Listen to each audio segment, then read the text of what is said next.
Salut tout le monde, bienvenue dans Famille, le podcast immobilier. Aujourd'hui, on revoit année à date en 2024. Ça va comment par rapport à l'année passée? 2 années où les taux d'intérêt étaient fucking trop élevés, où les gens ont de la difficulté à arriver, où on commence à sentir là, que on s'épuise financièrement tout le monde. Là. Est-ce que le marché immobilier va quand même bien ou il va pas bien? J'y vais avec quelques statistiques, puis après ça, je te donne mon interprétation de ces statistiques-là, ou peut-être que je vais te le donner en même temps que de faire la vidéo. Regarde, j'aime pas toujours ça, attendre la fin avant d'en parler. On va commencer tout de suite là, par le nombre de ventes effectuées année à date. On a 9,58% plus de ventes effectuées.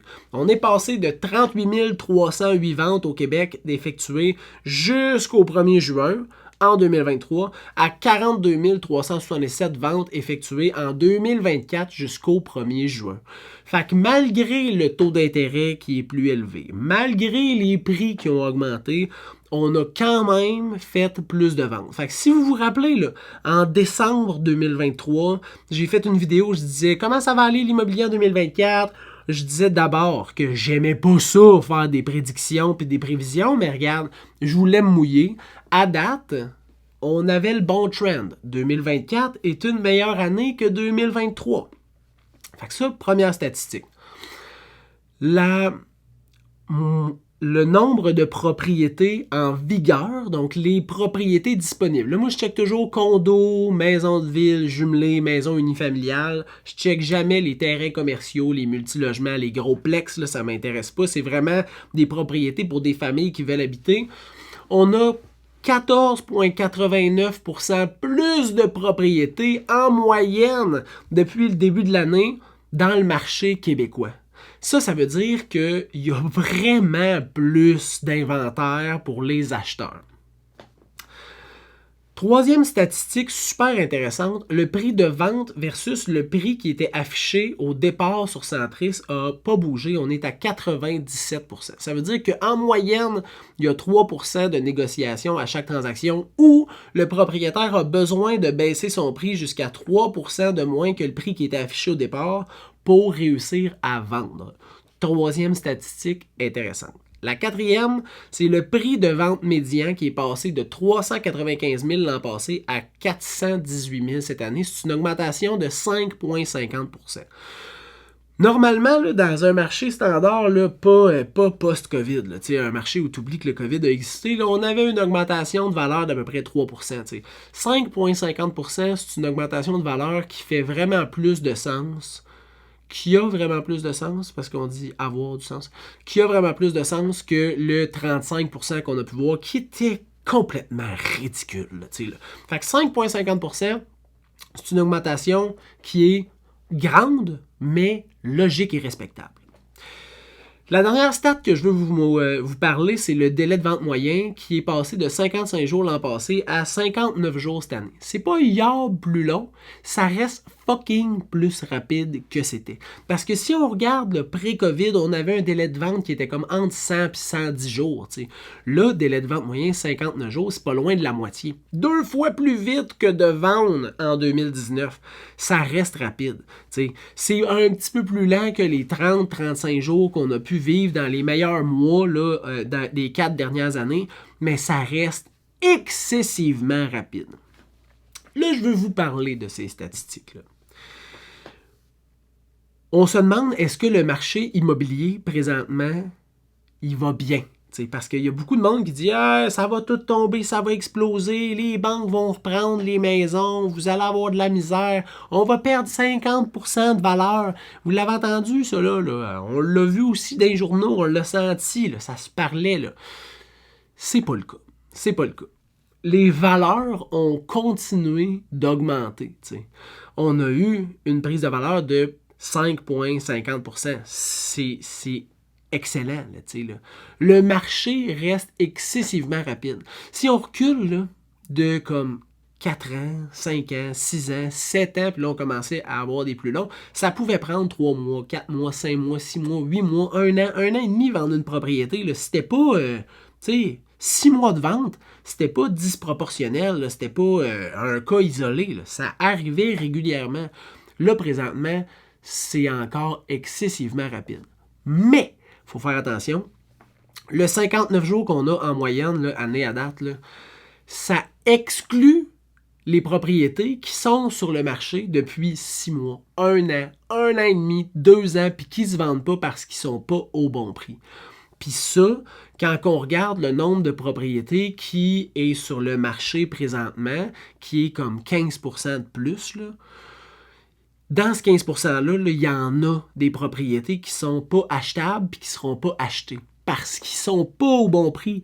Puis eux, ils ne viennent pas affecter la statistique du délai de vente moyen parce que c'est le délai de vente moyen. Puis pour qu'ils rentrent dans la statistique du délai de vente moyen, il faut qu'ils aillent vente. Puis eux sont tellement à un prix qui n'a pas rapport avec le maison que ça ne fonctionne pas. Puis là, je fais beaucoup de vidéos d'explications. J'ai recommencé à faire beaucoup de capsules éducatives. Puis le prix, là, c'est la chose qu'il faut absolument que tu ailles adéquat dans ta transaction. Tu peux avoir une maison mal préparée, mal présentée, un courtier qui fait des suivis de marde, mais si tu as le bon prix, c'est sûr que tu vends.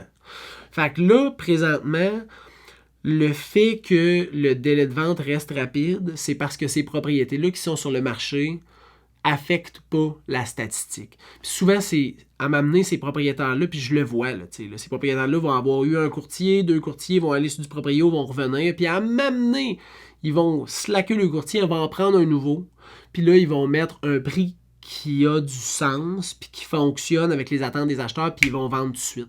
Puis ils vont probablement venir impacter cette statistique-là positivement en ayant un délai de vente moyen, genre de 14 jours. Fait que là, ça va venir diminuer la statistique.